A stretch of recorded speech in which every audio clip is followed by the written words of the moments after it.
방송에서 제공하는 투자 정보는 투자 판단에 대한 조언입니다. 방송에서 제공하는 주식의 가치, 가격 상승 및 가격 하락에 대해서는 방송사에서 보장하지 않습니다. 이 시각 헤드라인 뉴스입니다. 한국과 아세안의 공동 번영 및 영내 평화를 모색하기 위한 한 아세아 간 특별정상회의가 오늘 공식 개막했습니다. 특히 올해는 한국이 아세안과 대화 관계를 수립한 지 30주년이 되는 해로 청와대는 이번 회의를 정부가 중점적으로 추진하는 신남방 정책의 새로운 이정표로 만들겠다고 밝혔습니다. 국방부가 김정은 북한 국무위원장이 서부 전선에 위치한 창린도 방어부대를 방문해 해안포 사격을 지시했다는 북한 조선중앙통신의 보도에 대해 9.19 군사합의를 위반한 것이라며 유감을 표했습니다. 또 북한의 군사적 긴장을 고조시킬 우려가 있는 모든 군사적 행위를 즉각 중단해야 한다며 9.19 군사합의의 철저한 준수를 촉구했습니다. 홍콩의 민주화 요구 시위가 6개월째 접어든 가운데 홍콩 범민주 진영이 향후 시위의 중대 분수령이 될 것으로 여겨졌던 24일 구의원 선거에서 압승을 거둔 것으로 나타났습니다. 자, 이에 따라 범민주 진영은 사상 최초 과반 의석을 눈앞에 두고 있습니다. 철도노조와 한국철도가 23일 오후 7시부터 본교섭을 재개해 이틀간의 마라톤 회의 끝에 오늘 오전 협상을 타결했습니다. 이에 따라 지난 20일부터 시작된 철도노조의 총파업이 철회되고 오늘부터 KTX 등의 열차 운행이 정상화되며 완전 정상화까지는 하루에서 이틀 정도가 더 걸릴 것으로 전망됩니다.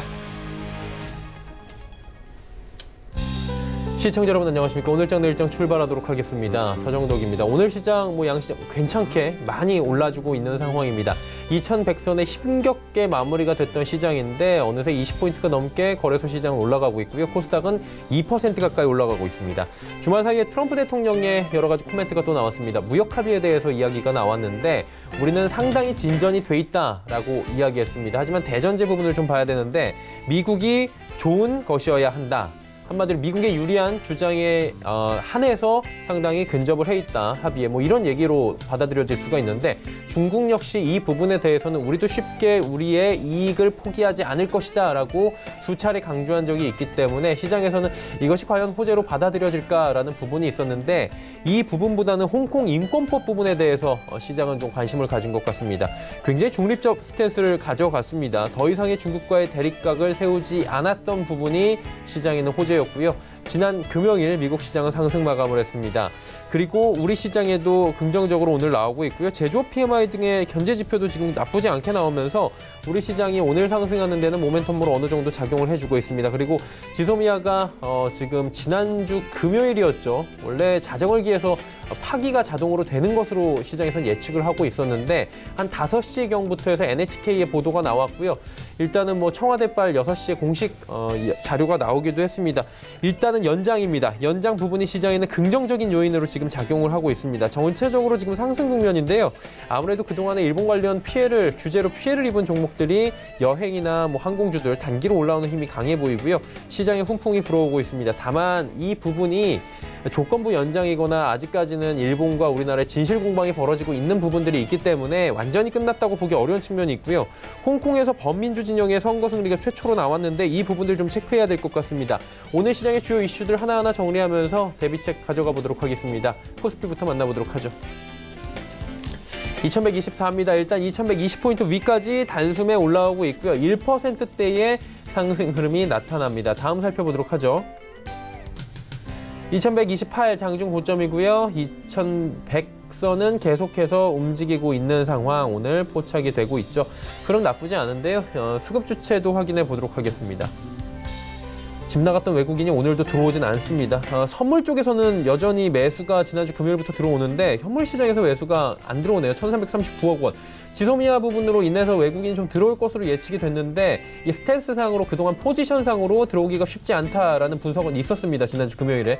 역시나 오늘 강한 매도는 아니지만 1339억 원의 매도가 있고요. 지난주에만 무려 1조 4천억 원 가까이 외국인이 팔았기 때문에 이번 주에도 외국인의 수급 동향은 좀 보셔야 될 것 같습니다. 기관이 사는데요. 주로 금융투자의 프로그램 매수입니다. 2,237억 원이나 기관 가운데서 금융투자가 사주고 있고요. 투신 연계금 모두 팝니다. 개인은 1,073억 원의 매도입니다. 일단 상승장에서 개인은 던지고 보는 모습입니다. 다음 살펴보도록 하죠. 대형주가 올라줍니다. 삼성전자, SK하이닉스 모두 올라가고요. 네이버가 주춤주춤했었는데 17만 원 다시금 회복했고요. 현대차 역시 뭐 신차 효과가 나타나는 걸까요? 12만 5천 원대까지 그래도 1,500원, 세 호가 정도는 상승해 줍니다. 다음 살펴보도록 하죠. 자, 보시면 삼성바이오로직스, 셀트리온, LG화학, 신한주주까지 모두 올라가는데 셀트리온이 오늘 많이 올라가고요. 일단 잠시 뒤에 코스닥 보시겠지만 제약바이오 대형주들 오늘 나쁘지 않습니다. 그동안 좀 눌려있던 모습이 있었는데요. 현대모비스만 오늘 살짝 밀리네요. 다음 살펴보도록 하죠. 11위부터 15위 종목들인데 일단 경기에 대한 둔화의 우려가 좀 사라지거나 호재성 재료가 나타나면 민감하게 요즘 움직이는 섹터가 조선 철강 섹터입니다. 철강, 포스코 오늘 뭐 4%가 넘게 급등하네요. 오랜만에 또 시원시원하게 올라주고 있고요. LG생건, SK텔레콤, 삼성물산 모두 올라갑니다. 삼성물산은 10만 원 지지받네요. KB금융 보합입니다. 다음 살펴보도록 하죠. 코스닥 시장은 1.892% 가까이 올라옵니다. 지난주 한 주간만 5%가 코스닥은 넘게 빠졌습니다. 주간 하락률이 5%가 됐기 때문에 이 정도 올라줘도 사실 갭 채우는 데는 이상하지 않습니다. 다음 살펴보도록 하죠. 꾸준하게 올라주는 모습, 장 초반부터 갭으로 띄우면서 출발했고요. 나쁘지 않습니다, 흐름. 오늘 수급 한번 볼까요? 양매수 들어오네요. 기관 외국인 양매수고요. 기관 외국인 같은 경우에 지난주에도 지속적으로 좀 사주고 있었는데 기관이 오늘 매수에 들어왔고요. 금융투자 연기금이 사고 투신 쪽에서 좀 파네요. 개인이 366억 원. 일단 양시장 모두 상승하자 개인들은 단기 차익 실현 혹은 그동안에 좀 고생하던 물량들 청산하는 모습들이 포착이 됩니다. 다음 좀 볼까요? 시총 상위주들인데 HLB, 셀트리온 헬스케어 전해드렸다시피 조금 전에 셀트리온 많이 올라가는 거 보셨죠? 거래소 시장에서. 코스닥은 조금 더 훨훨 납니다. HLB가 오랜만에 13만 원 터치하고요. 셀트리온 헬스케어 역시 5만 원 터치합니다. CJ ENM도 오늘 상승해 주고 있고요. 펄어비스도 올라갑니다. 스튜디오 드래곤 같은 경우에는 지난 금요일에 좀 롤러코스터 탔었죠. OTT 관련해서 넷플릭스와 지분 공유, 뭐 지분 매각 이런 얘기 나오면서 9만 원대 터치하고 단숨에 7만 원대까지 밀려 내려왔었는데 오늘 다시금 반등이 나와주면서 8만 원대까지 올라오긴 하는데 이 부근에서 지금 주가가 쉽게 더 가진 못하는 모습들 포착이 됩니다. 공매도가 좀 강하게 지금 스튜디오 드래곤은 펼쳐지고 있다라고 체크하셔야 될 것 같습니다. 남은 대차장고 물량들 스튜디오 드래곤 뭐 참고하셔야 될 것 같고요. 다음 살펴보도록 하죠. 헬릭스미스가 오랜만에 아웃퍼폼이 크네요. 6%가 넘게 올라갑니다. 전해드렸다시피 셀트리온 헬스케어, HLB, 헬릭스미스, 메지온 뭐 이런 종목들 오늘 큰 폭의 상승 수반이 됩니다. 코스닥 끌고 가고 있고요. 슈젤 살짝 올라가고요. 파라다이스 오랜만에 또 19,000원 터치합니다. KMW도 상승하고요. SK머티리얼즈 올라가는데 KMW 같은 경우에 시장의 상승폭과는 조금 궤를 멀리하는 게 일단 기술적 반등 정도로 보셔야 될 것 같습니다. 워낙에 많이 빠졌고요. 다음 살펴보도록 하죠.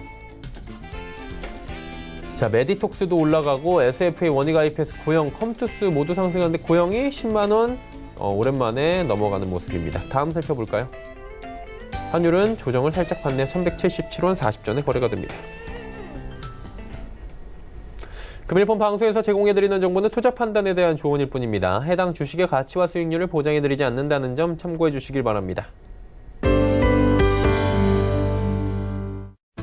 1시 58분 22초 지나고 있습니다. 이 시각 특징주들 바로 살펴드립니다. 정보경 캐스터입니다. 네, 오늘 양시장 1% 넘게 오르면서 시총 상위 종목들 대부분 빨간불이 켜졌습니다. 코스피 3거래일 만에 2120선을 회복했는데요. 이 시각 이슈 종목들 지금부터 만나보시죠. 이 시각 종목 핫3입니다. 신세계 인터내셔널, 우진, 서울제약 만나보겠습니다. 오늘의 첫 번째 특징주는 신세계 인터내셔널입니다. 한중일 정상회의를 앞두고 오늘 화장품 업종이 강세를 보이고 있는데요. 신세계 인터내셔널은 현재 전날 대비 5% 넘게 올랐습니다. 19만 9,500원에 거래 중입니다. 하루간의 흐름도 확인해 보시죠. 오전장에 큰 폭으로 상승하면서 최고가 20만 2천 원을 터치하는 모습입니다. 한중일 세 나라가 12월 정상회의를 열고 한일 정상회담까지 성사될 수 있도록 조율한다는 소식이 전해졌습니다. 한편 정상회의를 앞두고는 왕이 중국 외교 담당 국무위원의 한국 방문이 추진되고 있는데요. 왕 위원의 방한을 계기로 한한령이 완화될지 주목됩니다. 한한령이 완화된다면 화장품 업종의 수혜가 기대되기 때문에 신세계 인터내셔널을 비롯해서 아모레퍼시픽, 코스맥스 등도 동반 상승하는 모습입니다. 다음 종목 만나보시죠. 우진이 일본에서 원전 오염 정화 기술을 인정받았다는 소식이 전해졌습니다. 우진 현재 전날 대비 11% 넘게 올랐습니다. 4,825원에 거래 중입니다. 하루간의 흐름도 확인해 보시죠. 오전 10시를 조금 지나면서 수직 상승했습니다. 최고가 5,290원을 터치하는 모습입니다. 우지는 자회사 원자력 환경기술 개발이 일본 후쿠시마 현지에서 방사능 소각제 세슘 제거에 대한 실증 시험을 마치고 원자력 백엔드 추진센터로부터 인증서를 받았다고 밝혔습니다. 특히 오염 소각제 제염 설비는 가장 위험한 방사능 물질인 세슘을 99% 걸러낸다는 평가를 받았는데요. 한국 기업이 일본에서 실증 시험까지 마치고 인증서를 받은 건 이번이 처음이라고 합니다. 오늘의 마지막 특징주 만나보시죠. 몽골 의약품 시장에 진출한다는 소식에 서울제약이 급등했습니다. 현재 전날 대비 13.44% 올랐습니다. 7,260원에 거래 중입니다. 하루간의 흐름도 확인해 보시죠. 오전장에서 최고가 7,590원을 터치한 후에는 현재 고점 대비 조금 내려온 모습입니다. 서울제약이 몽골에서 분지 아미노산 제제 알리버 현타객의 판매 허가를 취득했다고 밝혔습니다. 이 알리버 현타객은 혈액 내 알부민이 부족한 저알부민 혈증 개선 등에 사용하는 약물인데요. 한편 서울제약은 몽골을 비롯해서 페루와 인도네시아에서도 제품의 해외 허가를 취득한 바 있습니다. 지금까지 이 시각 종목 핫3의 정보경이었습니다.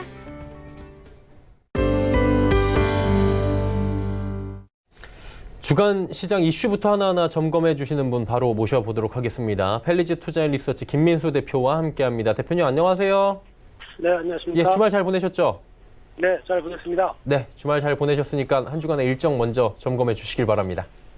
네, 일단 이번 주도 11월 25일부터 이어지는 월급날인가요? 네, 이때부터 이어지는 월말까지 여러 가지 또 이벤트들 확인해 봐야 될 상황인데요. 일단 이번 주는 월요일부터 이제 부산에서 좀 뜨거운 얘기가 많이 있는 상황들이고요. 한국과 아세안 정상회의가 개최가 되면서 내일 26일에는 한국과 아세안 11개국의 정상회의, 그리고 27일에는 메콩강 유역의 국가 관련된 정상회의가 같이 이어지다 보니까 일단 지금 시장에서 바라보는 쪽은 그동안 정부가 신남방 정책과 관련돼서 아세안을 어느 정도 좀 전략적 요충지로 많이 활용하겠다는 입장들이었었는데, 이에 따른 결과물이나 여러 가지 성과가 나오면서 변화가 되는지도 한 번쯤은 그동안 어떤 중국이나 일본, 북한 이런 여러 가지 관계만 생각하다가 아세안 쪽에 대한 여러 가지 모멘텀도 부각이 될 수 있는지 확인해야 될 걸로 보여지고 있고요. 11월 26일 화요일 날 같은 경우는 한국의 10월 무역 지수와 교역 조건이 발표가 될 예정입니다. 근데 일단 지금 무역 지수와 관련된 부분 쪽을 봤었을 때 아직 수출 증가율에 대한 여러 가지 흐름들은 개선 기대감이 크게 없기 때문에 아직 어떤 강한 반등이 나오리라고는 기대가 좀 안 되고 있는 상황들이고요. 두 번째로 또 같은 날 알리바바가 이제 중국의 최대 전자상거래 업체죠. 중국의 전자상거래의 한 80%를 차지한다라고 보시면 될 것 같은데, 이런 알리바바가 홍콩 증시에 상장했다가 다시 재상장이 되는 측면 쪽에서 이번에 홍콩의 시위가 그렇게 격화되는데도 지금 상장을 한다. 여러 가지 의미가 있는 상황이라고 생각되고 있는데, 그런 쪽에서 어느 정도 흥행에 성공하는지 여부들도 한 번쯤 확인이 필요할 걸로 보여지고 있고요. 그 밖에 미국의 10월 신규 주택 매매, 그리고 11월 소비자 신뢰지수가 발표가 될 예정인데, 특히 주목할 게 소비자 신뢰지수라고 봐야 되겠죠. 특히 지금 여름쯤에는 상당히 좀 부진한 모습들을 보였다가 다시 연말 쇼핑 시즌과 함께 개선되는 모습들로 나가고 있는 상황들인데, 이에 따른 변화로 어느 정도 연말 쇼핑 시즌에 대한 기대감도 확보가 되는지 여부들도 확인해야 될 걸로 보여지고 있고요.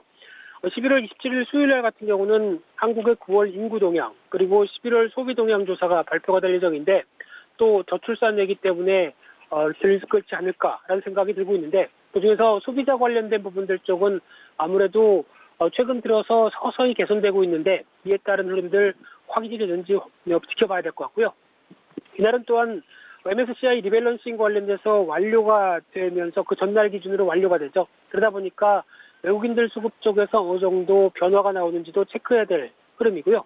그 밖에 장중에는 중원국의 10월달 공업이익이 발표가 될 예정입니다. 그래서 2달 연속 감소세를 보였는데 아마 3달 연속 감소가 들어갈 가능성이 높다는 쪽에서 그렇게 썩 기대감이 높지는 않고요. 또한 이날 또 미국의 연준의 베이지북 공개, 그리고 10월달에 미국의 내구재 주문, 개인소득, 소비지출 중요한 지표들이 많이 또 발표되는 날이죠. 특히 내구재 주문 같은 경우는 작년에 부진함을 예고했다가 살짝 반등이 들어오는 추세 쪽에서 한 2달째 부진할 가능성이 높은 쪽으로 봤었을 때 기대감이 높지 않다라고 바라보고 있고요. 11월 28일 목요일 날 같은 경우는 컨퍼런스 쪽을 좀 주목을 할 필요가 있는데 AI 서밋 서울과 AI for Robotics, 그러니까 즉 로봇 관련주나 인공지능 관련주 쪽으로 관련된 워크숍 쪽에서 모멘텀이 나오는지 한번 체크해 볼 필요가 있을 것 같고요. 그 밖에 한국의 11월 경기실사지수가 발표가 될 예정인데 최근에 흐름을 보게 되면 기업들 실적이 부진하면서 안 좋다는 얘기는 많지만은 그래도 서서히 반등을 하고 있는 상황 속에서 추세적으로 반등에 대한 강도가 다시 강화되면서 기업들 실적에 대한 내년 기대감 조금 더 보강되는지 확인할 필요가 있을 것 같고요. 그 밖에 한국전력 이사회가 이어질 걸로 보여집니다. 그래서 그동안 전기요금과 관련된 전반적인 어떤 정상화와 관련된 논의가 나오기 시작하면서 한국전력에 대한 모멘텀이 확보가 되는지 확인할 필요가 있을 것 같고요. 11월 29일 날 금요일 날 같은 경우는 11월 달의 마지막 거래일인데 금통위가 있죠. 금융통화위원회인데 금리는 거의 동결이라고 봐야 될 것 같고요. 게다가 10월 산업활동 동향 이어질 걸로 보여지고 있는데 관련돼서 지난 10월 달과 비슷하게 어느 정도 좀 투자와 관련된 쪽에서 긍정적인 모멘텀이 나오는지를 좀 더 지켜봐야 될 부분이고요. 그 밖에 이날 상장하는 종목 중에서 코리아 센터라는 종목이 있습니다. 특히 국내 1위의 해외 직구 플랫폼 그리고 국내 1위의 유료 쇼핑몰 솔루션 보유하고 있는 상황이기 때문에 지난 카페24가 상장 이후에 부각을 받았던 것처럼 비슷한 흐름이 나올 수 있는지를 체크해봐야 될 것 같고요. 특히 비슷한 무신사란 업체 같은 경우는 해외 투자자 쪽에서 자금을 유치할 때 한 2조 원대 기업 가치를 평가했던 만큼 이런 분위기가 이어지는지 좀 더 확인해야 될 것 같고요. 이날은 미국이 증시 조기 폐장합니다. 블랙 프라이데이죠. 그와 함께 11월 30일 날 토요일이지만은 이때 중요한 또 중국의 제조업 그리고 비제조업 PMI가 이어질 걸로 보여지고 있는데 지금 추이를 봐서는 아마 그렇게 빠르게 개선되기 좀 힘들 걸로 보여지고 있는 흐름이기 때문에 아직은 기대감이 그렇게 높지 않다 이렇게 바라보고 있는 상황들입니다. 한 주간의 전반적인 그 흐름들 짚어주셨는데 그렇다면 이에 맞춘 투자 전략들은 어떻게 가져가는 게 좋을까요? 네, 일단 이번 주는 오늘 그래도 시장이 반등이 좀 나오는 분위기로 보여지고 있고요. 주말 사이에 나왔던 지소미아 얘기 그리고 미중 간의 무역 협상이 다시 조금 더 긍정적인 기류 이런 쪽이 반영이 되면서 2100선을 지지하려고 하는 움직임 쪽에서 이어지고 있는데 하지만 아직 확실한 건 없죠. 특히 무역 협상 관련해서 말은 많다고 하더라도 가장 중요한 거는 그러면 무엇보다 일정이 확인이 돼야 될 거 아니냐. 그래서 일정이 어느 정도 확인이 돼야 기대감이 다시 강하게 생길 수 있다는 점에서 시장을 바라봐야 될 것 같고요. 특히 말씀드렸던 MSCI 리밸런싱 그래도 수급적인 측면에서 상당히 중요한 부분으로 차지할 걸로 보여지고 있는데 이런 쪽에서 어느 정도 마무리가 되면서 외국인들에 대한 수급 동향들이 또한 한번 자리를 잡을 수 있는지 체크를 해봐야 될 것 같은데 하지만 더 중요한 거는 이 부분보다 환율 관련된 동향들이겠죠. 그래서 달러와의 약세 추이가 다시 뚜렷하게 이어지는 게 더 중요하지 않을까라는 관점으로 바라보고 있고요. 그와 함께 또 미국의 연말 쇼핑 시즌인 만큼 그에 따른 소비와 관련된 모멘텀들 오늘도 소비주들에 대한 동향들이 조금씩 국내에서도 돋보이고 있는 상황들인데 그런 쪽에서의 연장선상이 조금 더 가세가 될 수 있는지 지켜봐야 될 부분이라고 생각되고 있고요. 네 번째로는 코스닥 쪽의 시장 동향인데 일단 최근 들어서 코스피가 조정받는 폭보다 코스닥의 조정폭이 더 크다고 봐야 되겠죠. 그랬던 이유는 지난 코스닥 시장에 대해서 점검을 하면서 말씀드렸듯이 코스닥의 수급과 관련된 부분들에 대한 부담감들이 상당히 있다라는 관점 쪽에서 말씀드렸는데 그와 관련돼서 가장 중요한 부분들은 일단 개인 중심의 수급 공백이라든가 그러다가 어떤 신용 잔고 중심으로 레버리지가 큰 매매가 들어오다 보니까 이에 따른 여러 가지 변화들 게다가 양도세 관련된 이슈들 아직까지는 상존해 있기 때문에 코스닥 시장에서 너무 급하게 그리고 또 조정이 단기적으로 마무리됐다는 관점 쪽에서 강하게 또 어떤 신용을 쓰는 매매 같은 경우 특히 공격적인 매매는 좀 자제해야 될 필요가 있다라고 보여지고 있고요. 따라서 일단 코스피 2100선 중심으로는 일단 기대감이 소멸되고 다시 유입되고 하는 중요한 어떤 분기점이라고 생각됩니다. 그런 관점 쪽에서 아직 지금 내년을 바라보는 입장 쪽에서는 그나마 어떤 긍정적인 기류가 조금씩 더 높아지고 있는 상황이기 때문에 지금 상황 쪽에서는 2100선 초반이나 아니면 그 이하에서는 일단 비중을 확대하는 관점적으로 가도 되겠다라고 하지만은 가장 중요한 거는 종목이겠죠. 종목을 어떤 걸 사야 되느냐라는 관점들이 있겠는데 무엇보다 그래도 단기 시즌이 시즌인 만큼 배당 관련된 종목들은 일단 시장 대비해서 아웃퍼폼할 가능성이 높다고 생각되고 있고요. 그 밖에 또 3분기 때 보여줬던 실적과 관련된 쪽에서 긍정적인 모멘텀을 갖는 종목들, 게다가 또 계속 강조드리지만 IT 관련된 종목들, 이런 쪽은 오히려 기회로 활용하는 전략들이 좋겠다, 이렇게 말씀드리겠습니다. 네, 투자 전략들까지 상세하게 주셨습니다. 오늘 말씀은 여기까지 듣도록 하겠습니다. 고맙습니다. 네, 감사합니다. 헬리지 투자 리서치 김민수 대표와 함께했고요. 이슈 칼럼 이어갑니다.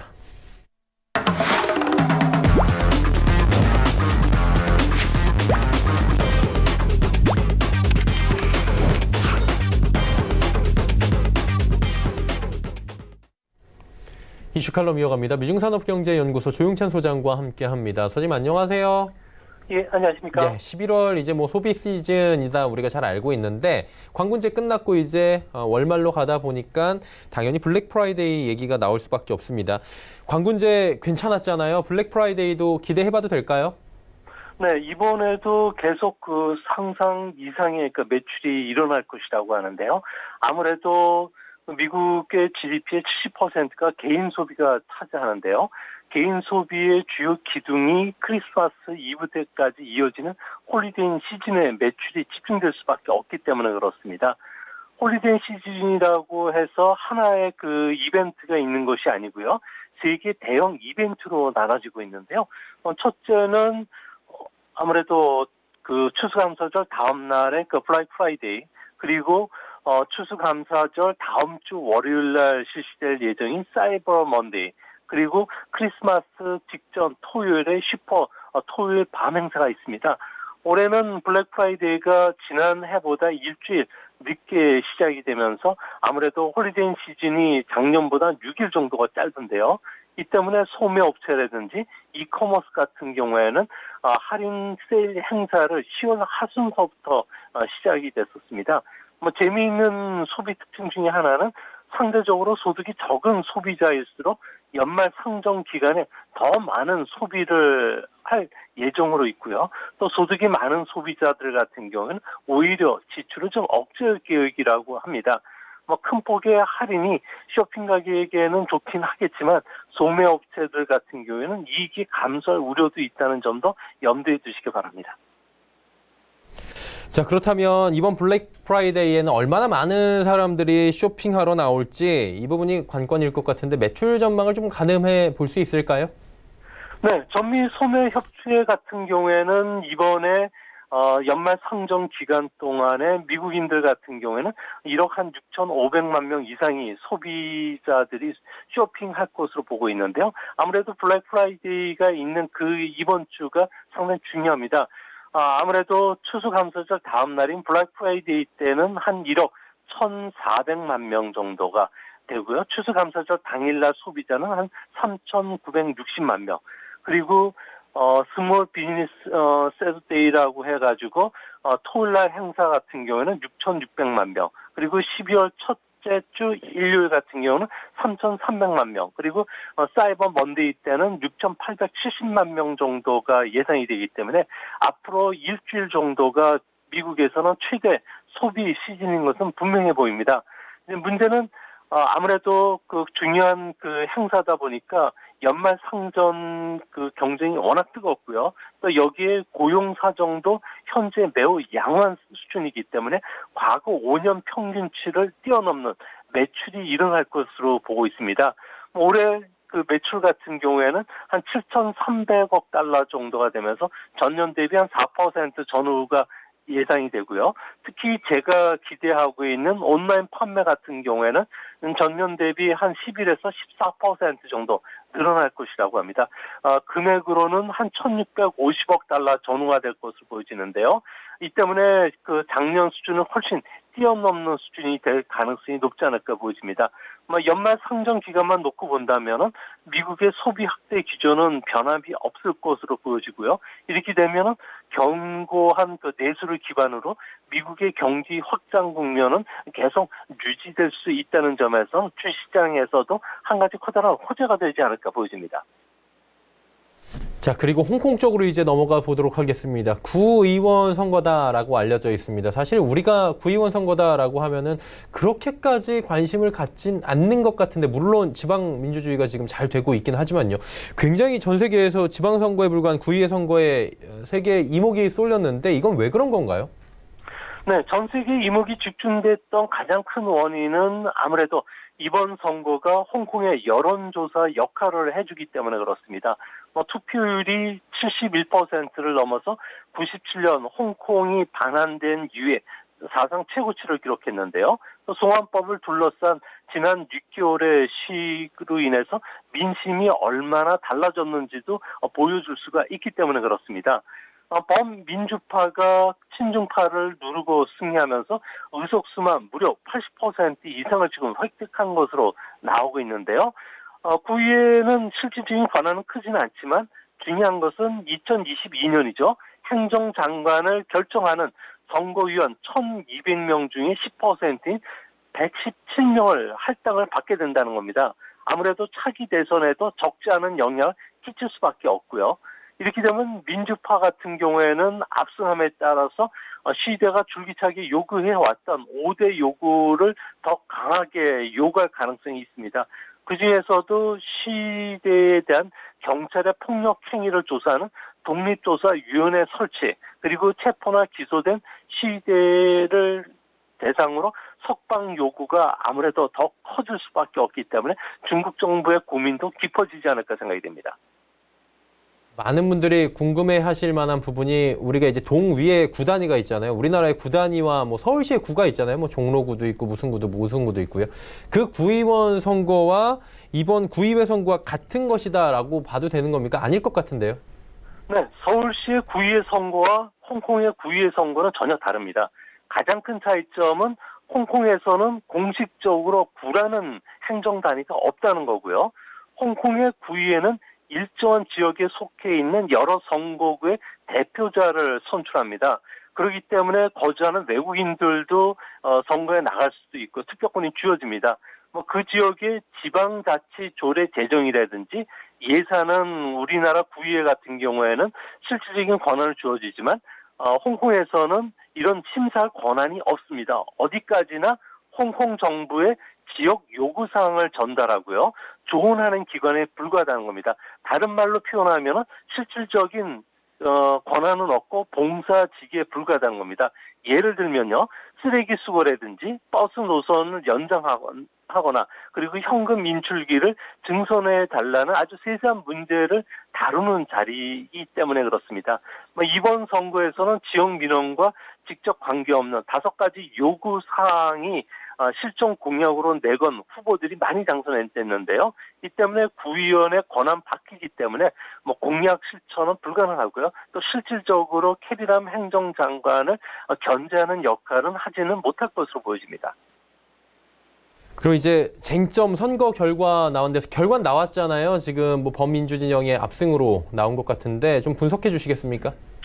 네, 구의회 선거는 시에 대한 그 찬반 주민투표 성격이었던 만큼 최대 쟁점이라고 할 수 있는 시위를 주도했던 그 젊은층 민주 후보가 사회 안정을 호소한 친중파를 누르고 압승을 할 수 있을지 여부였습니다.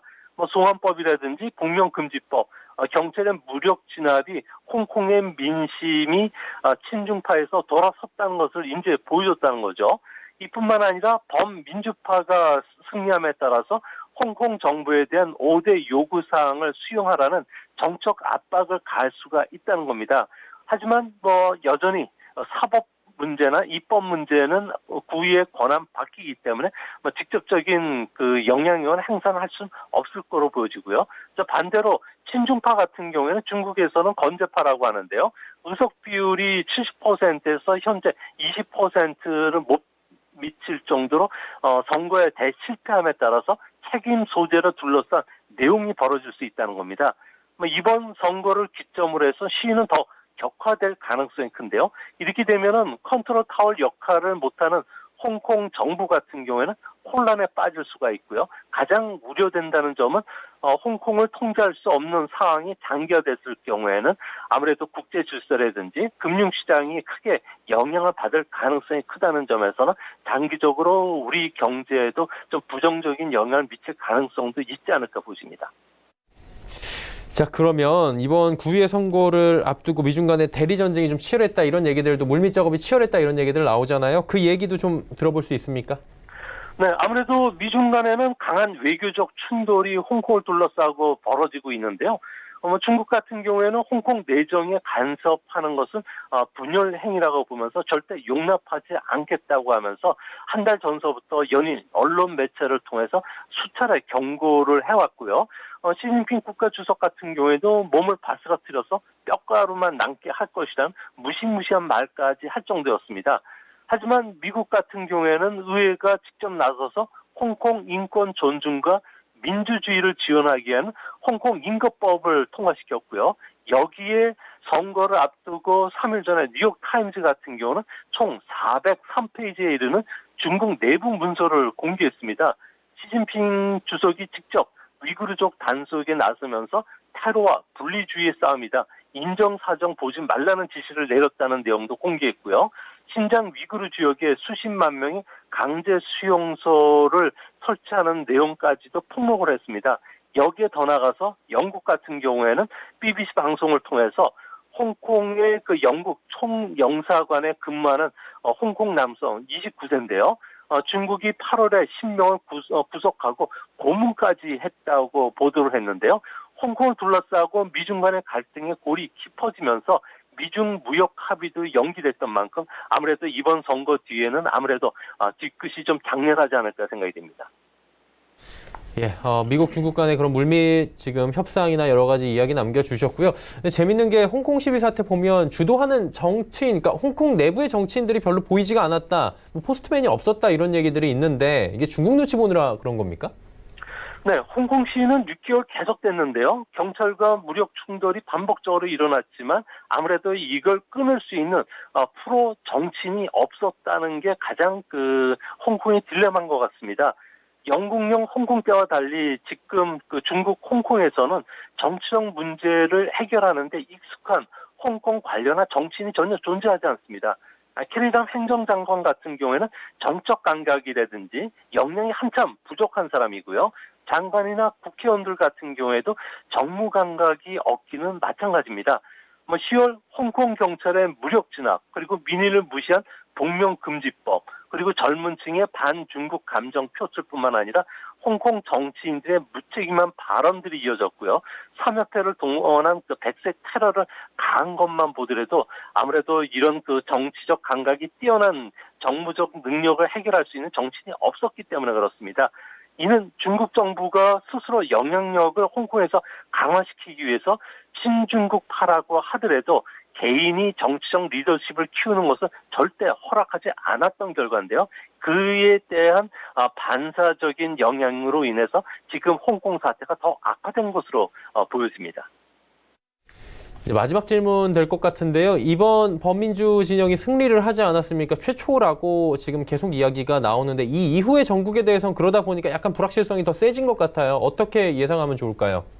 네, 중국 정부 대 홍콩 시민 간의 대립 구도라는 것은 범민주파가 승리했다는 작은 일부의 해석이고요. 크게 봤을 경우에 홍콩 민의는 시진핑과 홍콩 정부의 노라는 옐로 스티커를 꺼내들었다는 겁니다.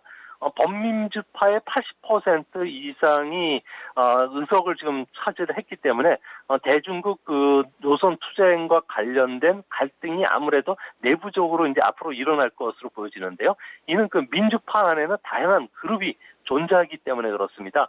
첫째는 홍콩 독립을 목표로 한 독립파도 있고요. 두 번째는 홍콩을 중국의 일부로 받아들이지만 민주화는 진행돼야 한다고 생각하는 전통적인 민주파도가 있습니다. 셋째는 중국 정부가 더 이상 홍콩에 간섭하지 말고 홍콩 자신 스스로 민주해야 된다는 민주 자결파도 나오고 있고요. 네 번째로는 홍콩의 독립을 위해서 과격한 투쟁도 불사해야 된다면서 시위의 선두에 서고 있는 용무파, 그러니까 급진적 행동파로 나눠져 있다는 겁니다. 결국 이번 선거로 시위가 끝나기보다는 오히려 과격화될 가능성이 있고요. 경찰도 폭력을 멈추진 않을 것으로 보여진다는 점에서는 아무래도 그 홍콩 시민들과 중국 정부를 옹호하는 경찰 간의 갈등이 노골화될 가능성이 앞으로 더 커지지 않을까 우려가 됩니다. 네, 알겠습니다. 오늘 말씀은 여기까지 듣도록 하겠습니다. 고맙습니다.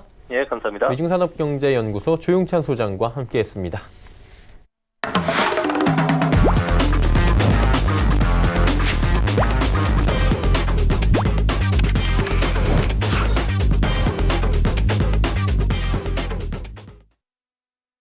네, 본격적으로 종목 이야기 들어가 보도록 하겠습니다. 오늘은 벤자민 투자연구소의 신일숙 소장 함께합니다. 어서 오세요. 네, 지금이 2시 25분 지나고 있고요. 장마감까지 1시간 정도 남았습니다. 볼만한 종목 짚어주시죠. 네, 첫 번째는 메가스터디 교육입니다. 예. 지금 그 수능은 끝났죠. 수능 끝났는데 뭐 또 철도 파업이다 해서 수험생들이 뭐 지금 논술이다 뭐다 또 추가적으로 이어지는 전형들 있잖아요. 파업은 오늘 종료가 됐습니다. 네, 그래서 이제 뭐 그 다행이에요. 근데 이제 그 수험생들이 그 굉장히 오랫동안 준비를 해왔잖아요, 사실 이게. 근데 언제부터 이제 옛날에는 사실 뭐 지금도 벼락치기를 하시는 분들도 많이 있었잖아요. 그러니까 물론 뭐 짧은 시험, 뭐 중간고사나 기말고사에서는 짧은 벼락치기고, 뭐 수능에서도 뭐 그 정도의 짧은 기간의 벼락치기는 아니나, 그렇죠? 그래도 뭐 그런 사례도 있잖아요. 친구들한테 뭐 영웅담식으로 얘기하는 걸 수도 있는데 친구들이 이제 나는 옛날에 놀았어. 너 알잖아. 나 초등학교 동창들, 뭐 중학교 동창들 물어봐. 나 공부 진짜 못하고 맨날 놀았어. 근데 봐봐, 나 고등학교 때 딱 열심히 하고 나 좋은 데 갔지? 너는 그때 계속 열심히 했고 왜 나보다 못 갔니? 막 이런 얄미워. 그 얄미운 애도 있었어요. 저는 그런 게 아니기 때문에. 얄미워. 그쵸. 근데 이제 약간은 그거는 좀 그런 예가 나올까 다시 싶어요. 왜냐면 지금은 정말 이거 너무 심한데 유아 때부터, 그러니까 아예 그냥 뭐 한국말을 배우기 전에 영어를 굉장히 학습을 돈을 많이 들여서 하는 경우도 있고, 영유라는 단어가 생겼잖아요. 영어 유치원. 비싼 돈을 들여서라도 보내요. 그래서 이제는 그렇게 초등학교, 중학교 때 놀았다가 고등학교 때 바짝 해서 수능으로 좋은 대학 가는 그런 사례가 그렇게 얄미운 애들이 없어지지 않을까. 얄미움은 없어지는데 그걸 보면은 좀 사회적으로 비용이 굉장히 많이 증가하고 그런 경쟁이 더 이제 넓어지겠구나. 고등학교 3년의 경쟁이 아니라 이제 정말 인생을 시작하면서부터 그런 공부의 경쟁 시대로 들어갈 수밖에 없구나. 근데 뭐 그런 거에 대한 이런 것들은 사실 넋두리고, 이런 업계에서 보자면 이것들은 다 기회거든요, 사실. 그러니까 물론 너무 학생들이나 애들을 돈으로 보면 안 되지만 사실 결과론적으로 돈이에요. 업체 입장에서는 어떻게든 똑같잖아요. 뭐 그 라면 만드는 회사에서 라면을 좋아하는 사람들이 뭐 더 층이 넓어진다 하면은 그거는 돈을 벌 수 있는 기회잖아요. 갑자기 애들이 라면 맛을 알았어요. 그런 시장이 커져. 그러면 라면 회사는 열심히 그 애들한테 홍보를 할 거예요. 몸에 나쁨에도 불구하고 나쁜 걸 안 말하겠죠. 근데 이제 이것도 마찬가지로 메가스터디 교육이 엘리하이라는 거를 런칭을 했거든요, 작년에. 이게 지금 메가스터디 교육에 대해서 다른 얘기 많이 들었어요. 대성 그 아이맥 그 19 프리패스 비롯해서 이 메가스터디 교육, 둘 다 대성학원이나 메가스터디가 1타 강사들을 많이 보유하고 있어요. 이른바 잘 나가는 탑 강사들을. 지금 뉴스에도 나왔잖아요. 이 한파에 줄은 서야겠는데, 그러니까 인강이 좋아요. 인강이 좋은 건 뭐냐면 싸서 좋은데 그래도 오프라인에 가서 친구들하고 부대끼면서 그 강의실에서 듣기를 원해요. 많은 사람들이. 지금 텐트 치고 노숙을 한대잖아요. 그리고 너무 추워서 대기표 받고 기다리지 못하겠어서 지금 뭐가 지금 됐냐면 심부름 대행 어플리케이션 많죠, 지금. 거기에 지금 전부 신청 요건이 뭐가 올랐냐면 학원에 가서 몇 시간 줄 서줄 분. 그 역경매거든요, 그거. 해서 돈 싸게 하고 쓸 사람들, 그 평 좋은 사람들 골라서 지금 줄 서게 만든대요.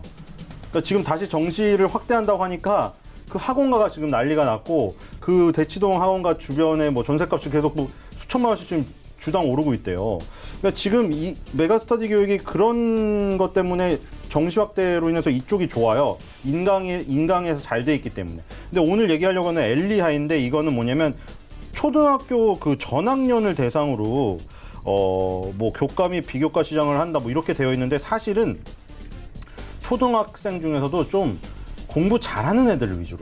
왜냐면 9월 22일 날 뭐였냐면요. 이번 연도 9월 22일 날 오후 2시에 서울 강남구 SC 컨벤션 센터를 빌려가지고 메가스터디 교육에서 뭘 했냐면 이게 타이틀이에요. 초등부터 시작하는 영재 과고 입시 준비 전략 설명을 했어요.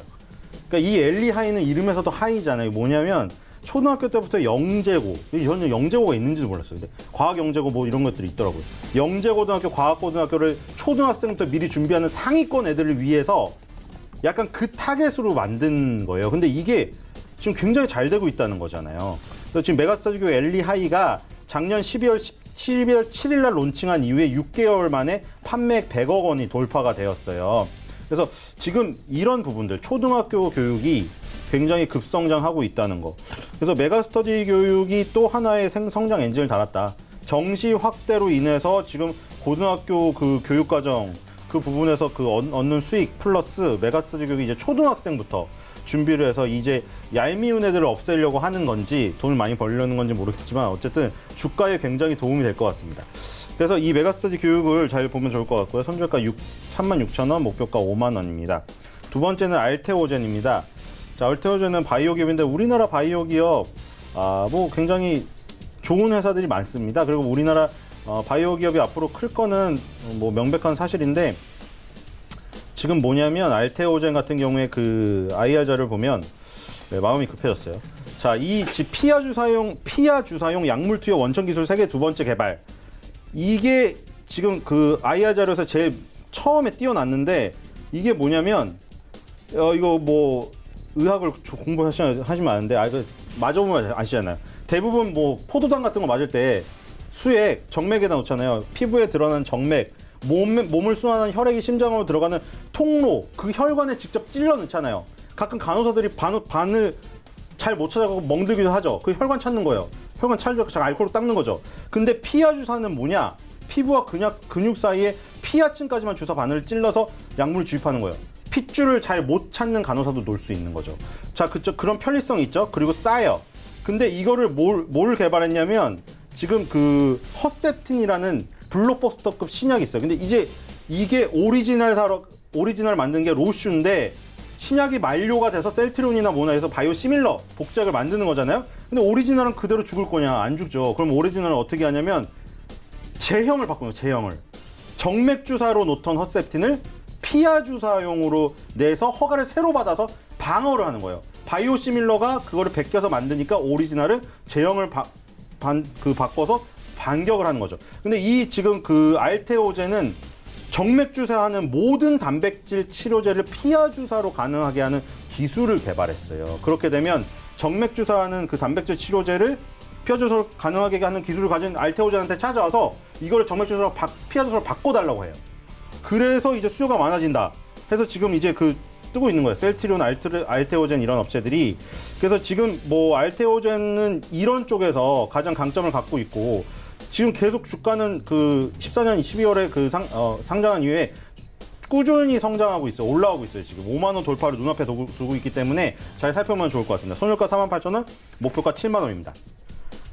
지금 차죠. FNF 마지막입니다. 자, 겨울철이 다가왔죠. 디스커버리. 뭐 그 예전처럼 롱패딩이 인기는 아니지만 뭘로 대박이 났냐? MLB 계속 얘기 드렸는데 면세점에서 MLB가 대박이 나서 돈을 많이 벌었어요. 돈을 많이 벌어가지고 어디다 투자했냐? HDC 리조트에 20억 원, IMM 스타일 벤처펀드에 20억 원, 엑세스 벤처펀드에 6억 원을 투자했어요. 46억 원을 올 3분기에.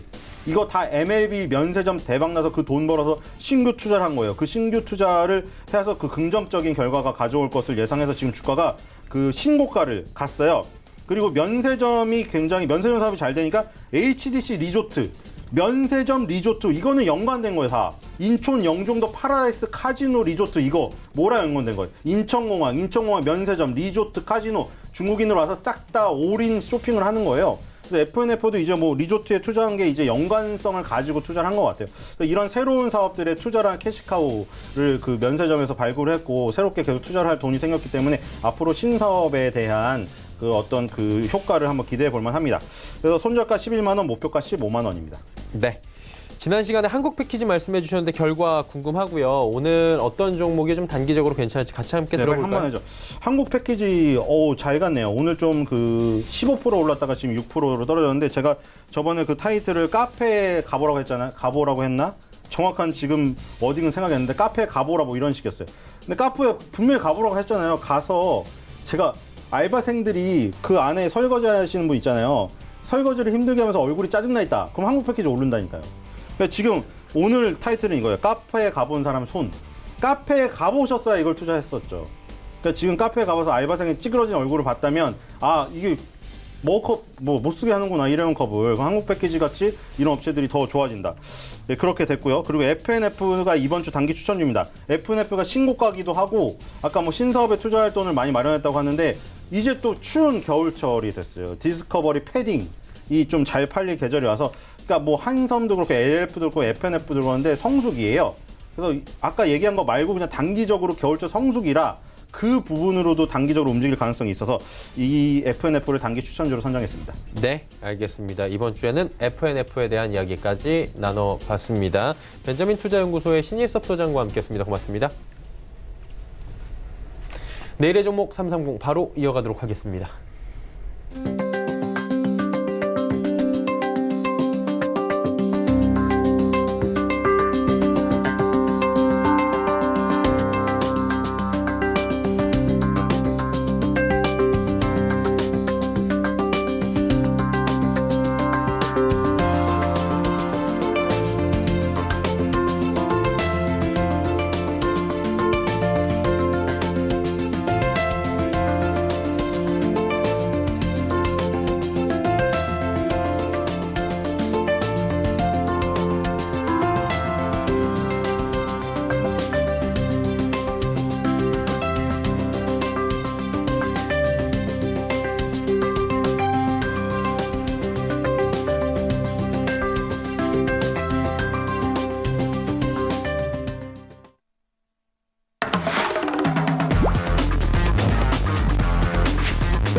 내일의 종목 330 바로 이어갑니다. 이지환 멘토와 오늘도 함께합니다. 어서 오세요, 멘토님. 안녕하세요. 네, 오늘 멘토님과 함께할 주제부터 살펴보도록 하겠습니다. 자, 오늘의 주제는 MLCC 업황 미운오리에서 백조로라는 얘기입니다. MLCC 업황에 대한 분석들은 진짜 매 분기마다 좀 달라지는 것 같은데 어떤 이야기인지 자세히 나눠보도록 하겠습니다. 들려주시죠. 네, 사실 지금 이제 4분기 막바지로 좀 접어들면서 과연 어떤 종목에 우리가 접근하고 어떤 섹터 혹은 어떤 테마에 접근을 해야 올해 보유한 물량 내년 초 2020년도에 상당한 기대감을 가지고 좀 접근할 수 있냐라고 좀 봤을 때 MLCC라는 이 IT 부품과 관련된 부분은 우리가 한번 좀 짚어봐야 될 시기가 딱 왔는데요. 사실 MLCC는 알고 계신 것처럼 전체적으로 뭐 반도체라든지 전기 제품 회로에서 전류를 일정하게 공급할 수 있게끔 해주는 핵심 부품입니다. 한때 우리나라 IT가 앞서 나갈 때 가장 각광을 받았던 섹터 중에 하나였는데요. 최근에는 한 2, 3년 전부터 중국업체, 일본 후발업체, 또 그리고 우리나라도 후발업체들이 상당히 붙으면서 대표적인 IT 부품 가운데서 레드오션으로 평가를 좀 받았습니다. 그렇게 받았기 때문에 대장주라 불렸던 뭐 삼성전기나 삼화콘덴서 같은 경우도 주가도 상당히 조정을 좀 받았었는데요. 최근에는 주가 흐름이 상당히 양호하게 흐르는 가운데 우리가 왜 이 시점에 좀 접근을 해야 되냐면 바로 이제 내년을 보고 좀 미리 선침해야 될 섹터 중에 하나다라고 먼저 결론을 말씀드리겠는데요. 전체적으로 MLCC를 좀 보시면은 상당히 기대감이 좀 높아지는 상승 모멘텀이 있습니다. 가장 첫 번째가 5G 관련된 수요와 함께 전장 부품과 관련된 수요, 이 바로 이 두 가지라 말씀드릴 수 있는데요. 전체적으로 5G 휴대폰이 내년에 대거 이제 교체가 일어날 걸로 기대가 되고 있는데 이 5G 휴대폰 같은 경우에는 기존 휴대폰에 비해서 이 MLCC 수요가 약 20%에서 30% 정도 더 많이 더 수요가 필요하다라고 좀 보시면 되겠고요. 그만큼 자연 증가분이 있다라고 좀 말씀을 드리겠는데, 특히 이제 우리가 좀 주목해야 될 부분이 바로 이 5G 통신망 건설과 관련해서 기지국인데요. 전체적으로 이 기지국은 스마트폰에서 사용되는 MLCC 전체 양의 약 16배 정도 수요가 기대가 되고 있습니다.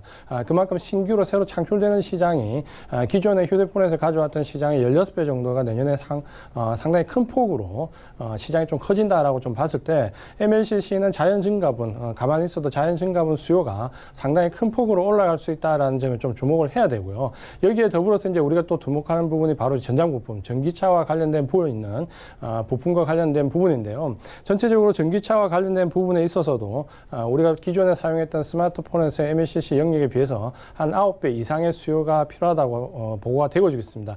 이렇게 보시면은 전체적으로 MLCC는 내년도에 시장이 큰 폭으로 확대된다. 어디서 5G와 전기차 관련된 부분에서 큰 폭의 시장이 확대되기 때문에 기존의 레드오션으로서 굉장히 치열하게 좀 싸웠다라고 좀 보신다면, 내년에는 자연 증가분만 해도 상당히 큰 폭으로 이루어질 것이기 때문에 기본적으로 MLCC의 내년도 2020년도 전망은 상당히 실제적인 수요가 많이 발생할 수 있다라고 좀 보셔야 되고요.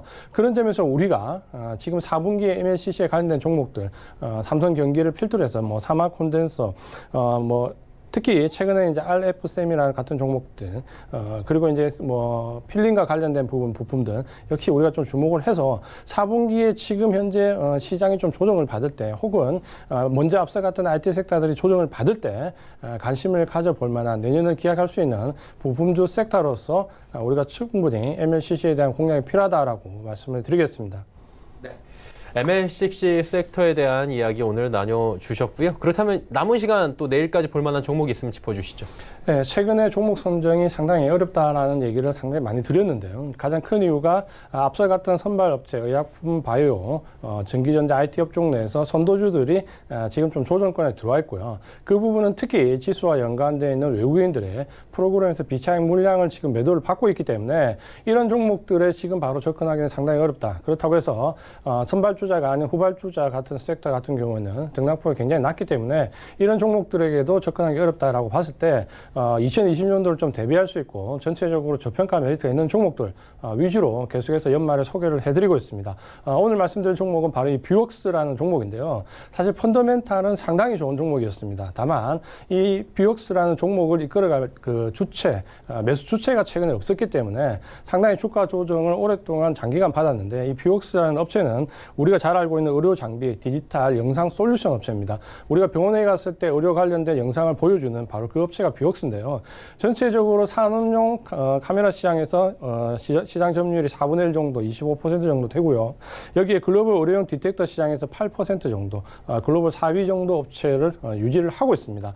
펀더멘탈은 상당히 좋은 업체였는데 그동안 이제 상승과 관련된 상승 모멘텀이 좀 약하다라는 평가를 받았는데, 최근에는 이 부분에서 새로운 시장 개척, 특히 미주권과 중남미 시장에 대한 개척과 함께 최근에는 3D 디지털 관련된 영상 장비 출시를 하면서 이 제품과 관련된 모멘텀과 시장과 관련된 모멘텀이 동시에 붙으면서 최근에 바닥권에서 대규모 손바뀜 현상이 좀 유발되면서 여기서부터 이제 펀더멘탈적으로 좀 레벨업을 할 수 있는 종목이다라고 보시면 되겠습니다. 최근에 PER이 올해 예상되는 PER이 약 11배 정도밖에 안 되고요. PBR은 약 1.66, 상당히 저평가 메리트가 있는 종목인데, 이렇게 보신다면은 펀더멘탈이 상당히 튼튼한 가운데 저평가 메리트까지 있기 때문에 올해 미리 선침해를 해서 내년 정도에 크게 시세를 좀 피워볼 수 있는 종목 중에 하나다라고 보시면 되겠고요. 기술적인 부분을 보면서 접근 방향에 대해서 말씀을 좀 드리겠습니다. 최근에 차트를 좀 보시면은 바닥권에서 23,000원 정도 내외에서 바닥권에서 상당히 오랫동안 바닥을 다지는 모습을 보여줬고요. 8월 달부터 11월 달까지 한 3개월 이상 바닥권에서 손바뀜 현상을 좀 보여줬는데, 이곳에서 지금 현재 손바뀜 바뀌는 주체가 최근에는 굉장히 타이트하게 좀 들어오는 모습을 보여주고 있습니다. 최근에 120선 뚫으면서 강하게 상승하면서 거래량이 늘어나는 1차 바닥 탈출 움직임이 좀 보여졌는데요. 여기서 아마 지금 펀더멘탈이 지금 상당히 받쳐주고 있는 종목이기 때문에 기술적으로 이렇게 거래량이 늘어나는 구간이 바로 레벨업을 시작하는 구간이다라고 좀 보시면 되겠고요. 1차로 120선을 돌파한 이후에 지금 이제 눌려지는 이 자리가 보기가 가장 좋은 매수 자리다라고 보시면 되겠고요. 이 자리부터 지금 분할로 좀 접근을 하셔서 단기적인 스윙 관점보다는 좀 중장기적인 관점으로 내년 이후까지 좀 들고 가는 전략으로 좀 길게 보신다면 상당히 목표가를 높게 잡으시고 대응할 수 있겠다라고 말씀을 드리겠습니다. 네. 오늘 뷰옥스에 대한 이야기까지 함께 나눠봤습니다. 이지환 멘토는 이쯤에서 보내드리겠습니다. 고맙습니다. 맞습니다. 금일 본 방송에서 제공해드린 정보는 투자 판단에 대한 조언이었습니다. 해당 주식의 가치와 수익률 보장해드리지 않는다는 점 참고해 주시길 바랍니다. 오늘 장 내일장 저희가 준비한 소식은 여기까지입니다. 잠시 뒤에 마감 임박 60분의 승부가 계속해서 이어집니다. 함께해 주시길 바랍니다. 고맙습니다.